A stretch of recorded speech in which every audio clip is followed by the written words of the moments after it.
Good morning friends. ಸ್ನೇಹಿತರೆ, ಇವತ್ತು ನಾವು ನಮ್ಮ ತಂಡ ಈಗ ತಾನೇ ಹೋಮ್ ಸ್ಟೇಯಿಂದ ಹೊರಟು ತಿಂಡಿ ತಿಂದ್ಕೊಂಡು ಅಪ್ಪಂಗಳ ಅನ್ನೋ ಒಂದು ಊರಿಗೆ ಹೋಗ್ತಾಯಿದ್ದೀವಿ ಸ್ನೇಹಿತರೆ. ಅಲ್ಲಿ ಒಬ್ಬರು ಕೃಷಿಕರು, ಪ್ಲ್ಯಾಂಟರು ಏಲಕ್ಕಿ ಬೆಳೆ, ಮೆಣಸಿನ ಬೆಳೆ ಹಾಗೂ ಕಾಫಿಯನ್ನು ಯಾವ ರೀತಿ ಪ್ಲಾಂಟೇಷನ್ ಮಾಡ್ತಾರೆ ಅದರ ಒಂದು ಪ್ಲಾಂಟೇಷನ್ ಟೂರನ್ನ ಮಾಡಿಸ್ತೀನಿ ಅಂತ ಹೇಳಿ ನಮ್ಮ ವೀಕ್ಷಕರಿಗೆ ತಿಳಿಸಿದ್ದಾರೆ.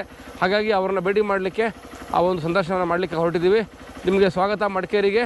ಏಲಕ್ಕಿ, ಮೆಣಸು ಮತ್ತು ಕಾಫಿ ಬೆಳೆಯ ಯಾವ ರೀತಿ ಬೆಳೀತಾರೆ ಅಂತಕ್ಕಂಥ ಒಂದು ಪ್ಲಾಂಟೇಷನ್ ವಿಸಿಟ್ಗೆ ನಿಮ್ಗೆಲ್ರಿಗೂ ಸ್ವಾಗತ ಸ್ನೇಹಿತರೆ. ಬನ್ನಿ ಹೋಗೋಣ.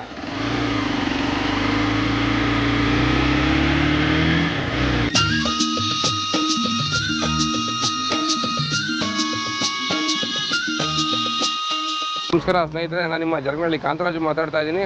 ಸ್ನೇಹಿತರೆ, ಸೇವಾಕಾರ್ಟ್ನ ಎಲ್ಲ ವೀಕ್ಷಕರಿಗೆ ಮಡಿಕೇರಿಯಲ್ಲಿ ವಿಶೇಷವಾಗಿ ಬೆಳೀತಕ್ಕಂಥ ಏಲಕ್ಕಿ ಆಗ್ಬೋದು, ಅಥವಾ ಕರಿಮೆಣಸು ಆಗ್ಬೋದು, ಅಥವಾ ಕಾಫಿ ಆಗ್ಬೋದು, ಅವಕಾಡೋ ಆಗ್ಬೋದು, ಇವೆಲ್ಲ ಪ್ಲಾಂಟೇಷನನ್ನು ಯಾವ ರೀತಿ ಮಾಡ್ತಾರೆ ಅಂತಕ್ಕಂಥ ಒಂದು ಪ್ಲಾಂಟೇಷನ್ ಟೂರ್ಗೆ ನಿಮ್ಮನ್ನ ಕರ್ಕೊಂಡು ಹೋಗೋ ಅನ್ನೋ ಉದ್ದೇಶದಿಂದ ಮಡಿಕೇರಿಯಿಂದ ಭಾಗಮಂಡಲಕ್ಕೆ ಹೋಗ್ತಕ್ಕಂಥ ದಾರಿನಲ್ಲಿ ಇರ್ತಕ್ಕಂಥ ಪಪ್ಪೀಸ್ ಕಾಫಿ ಐಲ್ಯಾಂಡ್ಗೆ ನಾನು ನಿಮ್ಮನ್ನ ಕರ್ಕೊಂಡು ಬಂದಿದ್ದೀನಿ ಸ್ನೇಹಿತರೆ. ಬನ್ನಿ ಹೊರಗಡೆ ಹೋಗೋಣ. ಪ್ಲಾಂಟೇಷನ್ನ ಟೂರ್ನ ನಿಮಗೆ ತೋರಿಸ್ತೀನಿ. ನಮ್ಮ ಟೂರ್ನ ಮಾಡಿಸ್ಲಿಕ್ಕೆ ಇಲ್ಲಿ ಪ್ಲಾಂಟೇಷನ್ನವರಾದಂಥ ಪ್ರಕಾಶ್ ಅವರು ಬಂದಿದ್ದಾರೆ. ಸರ್ ನಮಸ್ಕಾರ. ಮಹೇಶ್ ಅವ್ರು ನಮಸ್ಕಾರ. ಹಾಂ ನಮಸ್ಕಾರ. ಥ್ಯಾಂಕ್ಸ್ ಸರ್, ನಮ್ಮನ್ನು ಕರೆದಿದ್ದಕ್ಕೆ ಮತ್ತು ನಿಮಗೆ ಒಂದು ವಿಸಿಟ್ ಮಾಡಿಸ್ತಾ ಇರೋದಕ್ಕೆ ತುಂಬ ಥ್ಯಾಂಕ್ಸ್. ವೆಲ್ಕಮ್.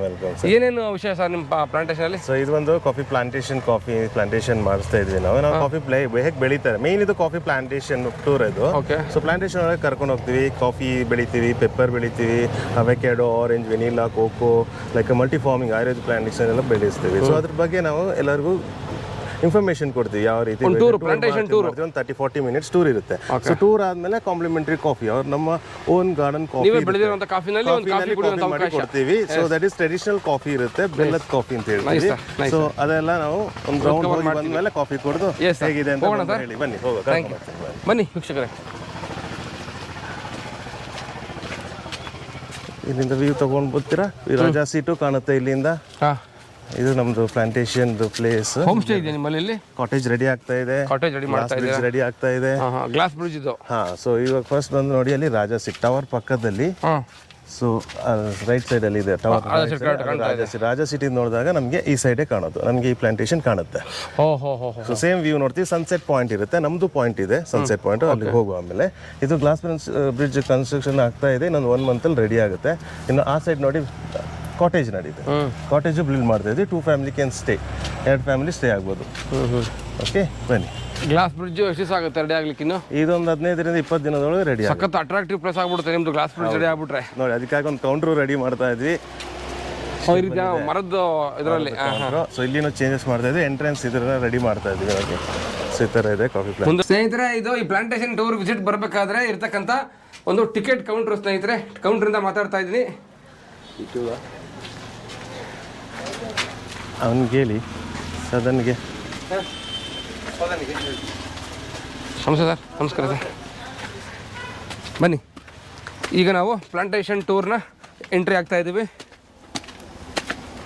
ಒಟ್ಟು ಎಷ್ಟು ಎಕರೆ ಸರ್ ಇದು ಜಾಗ? ಇದು ಬಂದು 15.5 ಏಕರ್ಸು. ಹಾಂ. ಸೊ ಇದರಲ್ಲಿ ಮಲ್ಟಿ ಫಾರ್ಮಿಂಗ್ ಅಂತೀವಿ. Multi farming. ಟೀ ಪ್ಲಾಂಟೇಶನ್ ಆದರೆ ಬರೀ ಟೀ ಬೆಳೆಸಬಹುದು. ಸೊ ಮಧ್ಯದಲ್ಲಿ ಮರಗಳಿರುತ್ತೆ. But coffee plantation so garden ತರ ಟ್ರೀಟ್ ಮಾಡ್ತೀವಿ ನಾವು. ಸರಿ ಸರಿ ಸರಿ ಸರಿ. ಓಕೆ, ಸೊ ಬರ್ತಾ ಹೇಳ್ತಾ ಹೋಗ್ತೀನಿ ನೋಡಿ. ಸೊ ಇದೆಲ್ಲ ಕಾಫಿದು ಗಿಡ. ಸೊ ಕಾಫಿದು ಸೀಸನ್ ಬಂದು ನವೆಂಬರ್, ಡಿಸೆಂಬರ್, ಜನವರಿ. ವರ್ಷಕ್ಕೆ ಒಂದ್ಸತಿ ಕಾಫಿ ಬೆಳಿತೀವಿ. ವರ್ಷಕ್ಕೆ 3 ತಿಂಗಳು. ಅದು 1 ತಿಂಗಳು ಅಲ್ಲ, ವರ್ಷಕ್ಕೆ ಒಂದೇ ಸತಿ ಬರುವಂಥದ್ದು ಕಾಫಿ ಕ್ರಾಪ್. ಸೊ ಒಂದು ಕ್ರಾಪ್ ಇರುತ್ತೆ. ಅದು ಇವಾಗ ಏನಂದ್ರೆ ಫ್ಲವರ್ ಇಂದ ಫ್ರೂಟ್ ಆಗಿ ಗ್ರೋಯಿಂಗ್ ಸ್ಟೇಜ್ ಅಲ್ಲಿ ಇದೆ ನೋಡಿ. ಇದು ಕಾಫಿ ಗ್ರೋಯಿಂಗ್ ಸ್ಟೇಜ್ ಅಲ್ಲಿ ಇದೆ ಇದು.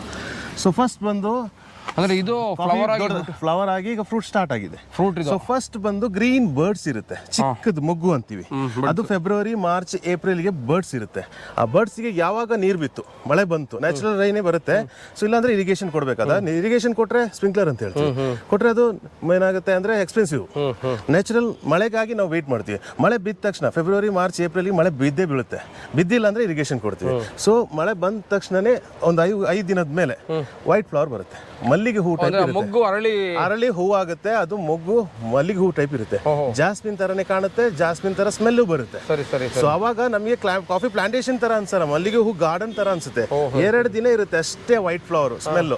ಆಮೇಲೆ ಅದು ಡ್ರೈ ಆಗಿ ಬಿದ್ದ ಮೇಲೆ ಕಾಫಿ ಫ್ರೂಟ್ ಸ್ಟಾರ್ಟ್ ಆಗುತ್ತೆ. ಯಾವ ತಿಂಗಳಲ್ಲಿ ಬರುತ್ತೆ ಹೂ? ಅದೇ ಯಾವ್ದು ಫೆಬ್ರವರಿ ಮಾರ್ಚ್ ಏಪ್ರಿಲ್ ಗೆ ಯಾವಾಗ ಮಳೆ ಬಿತ್ತು ಬರುತ್ತೆ. 1-2 ಅದು ಈಗ ಈ ಸ್ಟೇಜ್ ಬಂದು ಹೂ ಆಗಿ ಈಗ 1 ಮಂತ್ ಆಗಿದೆ. ಹೂ ಬಿದ್ದೋಗಿ 1 ಮಂತ್ ಆಗಿದೆ. ಫ್ರೂಟ್ ಸ್ಟಾರ್ಟ್ ಆಗಿದೆ ನೋಡಿ. ಫ್ರೂಟ್ ಅಂದ್ರೆ ಇದು ಕಾಯಿ. ಇನ್ ಮಧ್ಯದಲ್ಲಿ ಒಂದೊಂದು ಗಿಡದಲ್ಲಿ ಇದೆ, ಹೂನು ಇದೆ, ಬಡ್ಸ್ ಮತ್ತೆ ದೊಡ್ಡ ಫ್ರೂಟನ್ನು ಮುಂದೆ ತೋರಿಸ್ತೀನಿ. ಓಕೆ, ಈ ಫ್ರೂಟ್ ಮ್ಯಾಕ್ಸಿಮಮ್ ಸೈಜ್ ಬಂದು ನವೆಂಬರ್ಗೆ ದೊಡ್ಡ ಗ್ರೀನ್ ಆಗಿರುತ್ತೆ, ದಪ್ಪ ಆಗುತ್ತೆ. ಅದು ಮುಂದೆ ಇದೆ, ತೋರಿಸ್ತೀನಿ. ಅದಾದ್ಮೇಲೆ ರೆಡ್ ಆಗುತ್ತೆ ಡಿಸೆಂಬರ್ ಜನವರಿಗೆ. ಸೊ ರೆಡ್ ಆದ್ಮೇಲೆ ನಾವು ಹ್ಯಾಂಡ್ ಅಲ್ಲೇ ಪ್ಲಕ್ ಮಾಡ್ತೀವಿ, ಕೈಯಲ್ಲೇ ಪ್ಲಕ್ ಮಾಡಿ ಒಣಗಿಸ್ಬೇಕು ಸನ್ಲೈಟ್ ಅಲ್ಲಿ 8 ರಿಂದ 10 ದಿನ. ಒಣಗಿಸಿದ ಬೇಗ ಅದು ಸ್ಕಿನ್ ಬ್ಲಾಕ್ ಆಗುತ್ತೆ. ಸೊ ಮಧ್ಯದಲ್ಲಿ ಬಿದ್ದಿರೋದು ನಾನು ತೋರಿಸ್ತೀನಿ. ಬ್ಲಾಕ್ ಆದ್ಮೇಲೆ ಅದ್ರ ಸ್ಕಿನ್ ತೆಗಿತಿ. ಸ್ಕಿನ್ ಒಳಗಡೆ 2 ಬೀಜ ಇರುತ್ತೆ, ಆ ಬೀಜನೇ ಕಾಫಿ ಬೀನ್. ಒಂದು ಕಾಯಲ್ಲಿ 1 ಅಥವಾ 2 ಇರುತ್ತೆ. ಸೊ 1 ಬೀಜ ಇದ್ರೆ ಅದನ್ನ ಸೆಗ್ರಿಗೇಷನ್ ಸಪರೇಟ್ ಮಾಡುತ್ತೆ. ಸ್ಮಾಲ್ ಸೈಜ್, ಬಿಗ್ ಸೈಜ್ ಅಲ್ಲೂ ವೆರೀಸ್ ಇರುತ್ತೆ. ಸೊ ಪ್ಲಾಂಟೇಶನ್ ಬಿ, ಪೀಬೆರಿ ಅಂತಾನು ಅದರ ಹೆಸರು ಹೇಳ್ತಾರೆ ಅದರಲ್ಲಿ. ಸೊ ಪ್ಲಾಂಟ್ ಅಲ್ಲಿ 3 ವೆರೈಟಿ ಇದೆ, ಅರೇಬಿಕಾ, ರೋಬಸ್ಟಾ, ಲಿಬೇರಿಕಾ ಅಂತ. Arabica, robusta, liberica 3 variety plant ಜೊತೆನೆ ಅದ್ರ ಬಗ್ಗೆ ಹೇಳ್ತೀನಿ. ಸೊ ಪೌಡರ್ ಅಲ್ಲಿ 2 ಟೈಪ್ ಮಾಡ್ತಾರೆ, ಇನ್ಸ್ಟೆಂಟ್ ಪೌಡರ್, ಫಿಲ್ಟರ್ ಪೌಡರ್ ಅಂತ. ಸೊ ಇನ್ಸ್ಟೆಂಟ್ ಪೌಡರ್ ಅಂದ್ರೆ ಅದು ಪ್ರೊಸೆಸಿಂಗ್ ಜಾಸ್ತಿ ಇದೆ. ಫಸ್ಟ್ ನಾವು ಡ್ರೈ ಮಾಡಿದ್ಮೇಲೆ ಸ್ಕಿನ್ ತೆಗೆದ್ಮೇಲೆ 2 ಬೀಜ ಇರುತ್ತೆ, ಅದನ್ನ ರೋಸ್ಟ್ ಮಾಡ್ತೀವಿ, ಆವಾಗ ಬ್ಲಾಕ್ ಕಲರ್ ಬರುತ್ತೆ. ಸೊ ಬ್ಲಾಕ್ ಆದ್ಮೇಲೆ ಪೌಡರ್ ಮಾಡಿದ್ರೆ ಅದೇ ಫಿಲ್ಟರ್ ಪೌಡರ್. ಮೊದಲೇನಿರುತ್ತೆ ಕಲರ್? ಫಸ್ಟ್ ಅದೇ ಸೀಡು ಫ್ರೂಟ್ ಇರುತ್ತಲ್ಲ, ಆ ಫ್ರೂಟ್ ನ ಒಣಗಿಸಿದ್ರೆ ಸ್ಕಿನ್ ಬ್ಲಾಕ್ ಆಗುತ್ತೆ. ಸ್ಕಿನ್ ಬ್ಲಾಕ್ ಆದ್ಮೇಲೆ ಸ್ಕಿನ್ ತೆಗೆದ್ರೆ ಒಳಗಡೆ ಗ್ರೀನ್ ಕಲರ್ ಇರುತ್ತೆ, ಲೈಟ್ ಗ್ರೀನ್ ಆಗಿರುತ್ತೆ. ಸೊ ಆ ಬೀನ್ ಅನ್ನ ಗ್ರೀನ್ ಬೀನ್ಸ್ ಅಂತೀವಿ, ಗ್ರೀನ್ ಕಾಫಿ ಅಂತೀವಿ. ಗ್ರೀನ್ ಕಾಫಿನ ಕುಡಿತಾರೆ, ವೆಯ್ಟ್ ಲಾಸ್ ಗಾಗಿ ಯೂಸ್ ಮಾಡ್ತಾರೆ, ಗ್ರೀನ್ ಟೀ ತರ. ಆ ಗ್ರೀನ್ ಬೀನ್ ನ ರೋಸ್ಟ್ ಮಾಡ್ತೀವಿ 200 ಡಿಗ್ರಿ. ಸೊ ಅದನ್ನ 200 ಡಿಗ್ರಿ ರೋಸ್ಟ್ ಮಾಡಿದ್ರೆ ಬ್ಲಾಕ್ ಆಗುತ್ತೆ. ಬ್ಲಾಕ್ ಆದ್ಮೇಲೆ ಸ್ಮೆಲ್ ಬರುತ್ತೆ. ಒರಿಜಿನಲ್ ಕಾಫಿ ಸ್ಮೆಲ್ ಇವಾಗ ಏನು ಸ್ಮೆಲ್ ಇರಲ್ಲ, ರೋಸ್ಟ್ ಮಾಡಿದ್ಮೇಲೆ ಸೀಡ್ ಅನ್ನ ಸ್ಮೆಲ್ ಬರುತ್ತೆ. ಆಮೇಲೆ ಪೌಡರ್ ಮಾಡ್ತಾರೆ, ಅದೇ filter powder.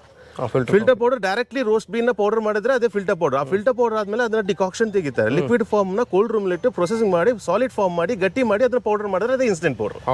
Instant powder Bru Sunrise Nescafe ಎಲ್ಲ ಯೂಸ್ ಮಾಡ್ತಾರೆ ನೋಡಿ, ನಿಮಗೆ ಮೆಲ್ಟ್ ಆಗುತ್ತೆ ಶುಗರ್ ತರ. ಓಕೆ, ಸೊ ಅದ್ರ ಬಗ್ಗೆ ಕಾಫಿ ಬಗ್ಗೆ ಆಮೇಲೆ ಹೇಳ್ತೀನಿ. ನಾನು 1 by 1 ತೋರಿಸ್ಕೊಂಡು ಹೋಗ್ತೀನಿ ನೋಡಿ. ಅದು ನೋಡಿ avocado tree, fruit avocado, butter fruit ಅಂತೀವಿ ನೋಡಿ. ಸೊ ಇಲ್ಲೊಂದು ಇವಾಗ almost ending season, fruit 1-2 fruit ಅಲ್ಲಿ ಕಾಣುತ್ತೆ ಅಷ್ಟೇ. ಅವಕಾಡೋ ಫ್ರೂಟ್ ಅದು ಬಟರ್ ಫ್ರೂಟ್, ಅದೇ ಬಟರ್ ಫ್ರೂಟ್ ನೋಡಿ. ಫ್ರೂಟ್ ಇಲ್ಲಿದೆ ನೋಡಿ, ಇಲ್ಲಿ ಈ ಮರನೂ ಇದೆ ನೋಡಿ, ಇಲ್ಲಿ ಒಂದೊಂದು. ಇವಾಗ ಜಸ್ಟ್ ಸ್ಯಾಂಪಲ್ ಗೆ ಇದೆ ಅಷ್ಟೇ. ಬಟರ್ ಫ್ರೂಟಿನ ಸೈಂಟಿಫಿಕ್ ನೇಮ್ ಅವಕಾಡೋ ಅಂತ. ಅವಕಾಡೋನ ಬಟರ್ ಫ್ರೂಟ್ ಅಂತೀವಿ ನಾವು ನೋಡಿ. ಚಿಕ್ಕ ಫ್ರೂಟ್ ಇಲ್ಲೊಂದು ಬಿದ್ದಿದೆ. ಸೊ ಇವಾಗ ಅದು ವೇಸ್ಟ್, ಅದು ಮಳೆಗಾಲ. ಬಟರ್ ಫ್ರೂಟ್ ಸ್ನೇಹಿತರೆ, ಅವಕಾಡೋ ಫ್ರೂಟು ಸೀಸನ್ ಇಲ್ವಂತೆ, ಕೆಲವು 2-3 ಹಣ್ಣುಗಳು ಮಾತ್ರ ಮರದಲ್ಲಿದೆ, ಇಟ್ಟಿದ್ದೀವಿ, ಸ್ಯಾಂಪಲ್ ತೋರಿಸ್ತಾ ಇದೀವಿ. ಅವಕಾಡೋ ಫ್ರೂಟ್, ಅವಕಾಡೋ ಬಂದು ಮೆಕ್ಸಿಕನ್ ಫ್ರೂಟ್ ಅಂತಾರೆ, ಅದಕ್ಕಾಗಿ ತುಂಬಾ ಎಕ್ಸ್ಪೆನ್ಸಿವ್. ಇಲ್ಲಿಂದನೇ ತಗೊಂಡೋಗಿ ಸ್ಟಿಕರ್ ಹಾಕಿ ಇಂಪೋರ್ಟ್ ಅಂತೇಳಿ 1 to double ಹೇಳ್ತಾರೆ. ಒಂದು ಫ್ರೂಟಿಗೆ 200-300 ರೂಪಾಯಿ ತರ ಇರುತ್ತೆ. ಸೊ ನಿಮಗೆ ಬ್ಯಾಂಗ್ಳೂರಲ್ಲಿ ಸ್ವಲ್ಪ ಚೀಪ್ ಆಗಿ ಸಿಗ್ಬೋದು, ಬೇರೆ ದೊಡ್ಡ ಸಿಟಿಲಿ ಇದೆ ಅಲ್ಲ. ಸೊ ಮುಂಬೈ, ಸೊ ಡೆಲ್ಲಿಗೆಲ್ಲ ಹೋದ್ರೆ ಅದ್ರ ಪ್ರೈಸ್ ಒಂದು ಫ್ರೂಟಿಗೆ 200-300 ರೂಪಾಯಿ ಇರುತ್ತೆ. ಸೊ ಇಲ್ಲಿ ನಮಗೆ 100 rupees per kg ಗೆ ಸಿಗುತ್ತೆ, 100-150 rupees. So vegetable shop, fruit stall ಅಲ್ಲೆಲ್ಲ ಸಿಗುತ್ತೆ ಅವಕಾಡೋ.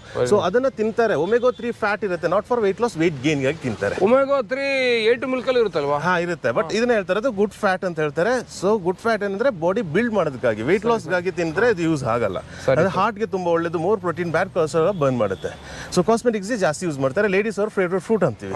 ಸೊ ಇದು ರೈಪ್ ಆದ್ಮೇಲೆ ತಿನ್ಬೇಕು, ಹಣ್ಣಾದ್ಮೇಲೆ ಸ್ಮೂತ್ ಆದ್ಮೇಲೆ ತಿನ್ಬೇಕು, ಅವಾಗ ಸ್ಮೂತ್ ಬಟರ್ ಟೈಪ್ ಇರುತ್ತೆ.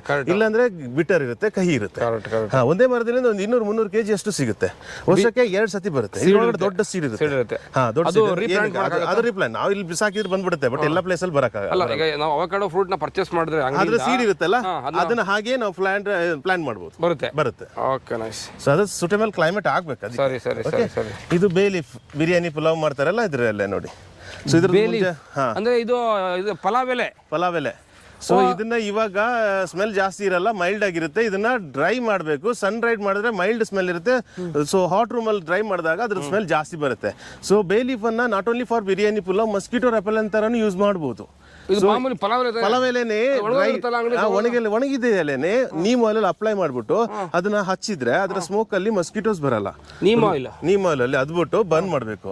ಸೊ ರೂಮ್ ಅಲ್ಲಿ ಒಳ್ಳೆ ಫ್ರೇಗ್ರೆನ್ಸ್, ಹೆಲ್ತ್ ಗೂ ಚೆನ್ನಾಗಿರುತ್ತೆ, ನೆಗೆಟಿವ್ ಎನರ್ಜಿ. ಪೆಪ್ಪರ್ ಬಂದು ಮರ ಅಲ್ಲ, ಬಳ್ಳಿ, ಯಾವುದೇ ಮರಕ್ಕೂ ಹಬ್ಬಿಸಬಹುದು. Green pepper, black pepper, white pepper ಒಂದೇ ಪ್ಲಾಂಟ್ ಅಲ್ಲಿ ಬರುತ್ತೆ. ಡಿಫ್ರೆಂಟ್ ಸ್ಟೇಜಸ್ ಅಲ್ಲಿ ಪ್ಲಕ್ ಮಾಡಬೇಕಾಗುತ್ತೆ. ಸೊ ಇದು ಇವಾಗ ಬರ್ಡ್ಸ್ ಸ್ಟೇಜ್, ಬರ್ಡ್ಸ್ ಬರ್ತಾ ಇದೆ. ಸೊ ಇದನ್ನ ಬಳ್ಳಿಯಲ್ಲಿ ಫ್ರೂಟ್ ಬರ್ತಾ ಇದೆ. ಇದು ಸೆಪ್ಟೆಂಬರ್ ಗ್ರೀನ್ ಇರುತ್ತೆ. ಗ್ರೀನ್ ಉಪ್ಪಿನಕಾಯಿ ಆಗಿ ಯೂಸ್ ಮಾಡ್ತಾರೆ. ಇದು ಗ್ರೀನ್ ಇಂದ ರೆಡ್ ಆಗುತ್ತೆ. ರೆಡ್ ಆದ್ಮೇಲೆ ಪ್ಲಕ್ ಮಾಡಿ ಸನ್ ರೈಡ್ ಅಲ್ಲಿ ಡ್ರೈ ಮಾಡಿದ್ರೆ ಅದೇ ಬ್ಲಾಕ್ ಪೆಪ್ಪರ್ ಆಗುತ್ತೆ. ಬ್ಲಾಕ್ ಗಿಂತ ಮುಂಚೆ ರೆಡ್ ಇರುತ್ತೆ. ಸ್ಕಿನ್ ತೆಗೆದ್ರೆ ವೈಟ್ ಪೆಪ್ಪರ್ ಇರುತ್ತೆ. White pepper less spicy. Hotel restaurant foreign people they use more actually. Same plant ಅಲ್ಲಿ ಬರುತ್ತೆ, ಡಿಫರೆಂಟ್ ಸ್ಟೇಜಸ್ ಅಲ್ಲಿ ಪ್ಲಕ್. ಡಿಫರೆಂಟ್ ಸೀಸನ್ ಬರುತ್ತೆ. ಹೌದು, ಸೆಪ್ಟೆಂಬರ್, ಅಕ್ಟೋಬರ್, ನವೆಂಬರ್, ಡಿಸೆಂಬರ್, ಜನವರಿ ಅಂತ. ಇದು 10 ರಿಂದ 12 ವರ್ಷ ಇರುತ್ತೆ. ಸೊ ವರ್ಷಕ್ಕೆ ಒಂದ್ಸತಿ ಬರುತ್ತೆ. Leaves look like a betel. ವಿಳ್ಯದೆಲೆ ತರ ಇದೆ. ಅಂದ್ರೆ ಜನ ಕನ್ಫ್ಯೂಸ್ ಆಗ್ಬಿಡುತ್ತೆ. ಯಾವುದೇ ಮರಕ್ಕೂ ಹಬ್ಬಿಸಬಹುದು. So green pepper, black pepper, white pepper. ಇದು ಹಳ್ಳಿಕಾಯಿ ಅಂತ ನೋಡ್ಬೋದು. ಎಳ್ಳಿಕಾಯಿ ಉಪ್ಪಿನಕಾಯಿ ಮಾಡ್ತಾರಲ್ಲ, ಮಾಡ್ತಾರೆ, ಜ್ಯೂಸ್ ಮಾಡ್ತಾರೆ. ಆಮೇಲೆ ಇಲ್ಲಿ ಪೋರ್ಕ್ ಮಾಡ್ಬೇಕಾದ್ರೆ ಎಳ್ಳಿಕಾಯಿ ಹೇಳ್ತಾರೆ ಅಲ್ವಾ? ಹೌದು. ಸೊ ಮೂಸಂಬಿ ಆರೆಂಜ್ ತರ ಕಾಣುತ್ತೆ, ಬಟ್ ಮೂಸಂಬಿ ಆರೆಂಜ್ ಅಲ್ಲ. ಸೊ ಇದನ್ನ ರೋಸ್ ವುಡ್ ಅಂತೀವಿ. Rose wood for making furniture. After making furniture durable more then 200 years ಇರುತ್ತೆ. ಇದು ರೋಸ್ ವುಡ್. ಸೊ ಶೀಶಮ್ ಅಂತಾರೆ. ಸೊ ಇನ್ಸ್ಟ್ರೂಮೆಂಟ್ ಅಲ್ಲಿ ಯೂಸ್ ಮಾಡ್ತಾರೆ, ಅರಮನೆಗಳೆಲ್ಲ ಯೂಸ್ ಮಾಡ್ತಾರೆ. ಅಂದ್ರೆ ಈಗ ಅದು ಅದರ ಫರ್ನಿಚರ್ ಆಗ್ಬೇಕಾದ್ರೆ ಎಷ್ಟು ವರ್ಷ ಬೆಳಿಬೇಕು? ಅದು ಇವಾಗ 15 ವರ್ಷದ್ದು, 30-40 ವರ್ಷ ಬೇಕು, ಅವಾಗ ಅದ್ರ ಸೈಜ್ ಬರುತ್ತೆ. ಸ್ಟೆಮ್ ದಪ್ಪ ಆಗ್ಬೇಕು. ಹೌದು.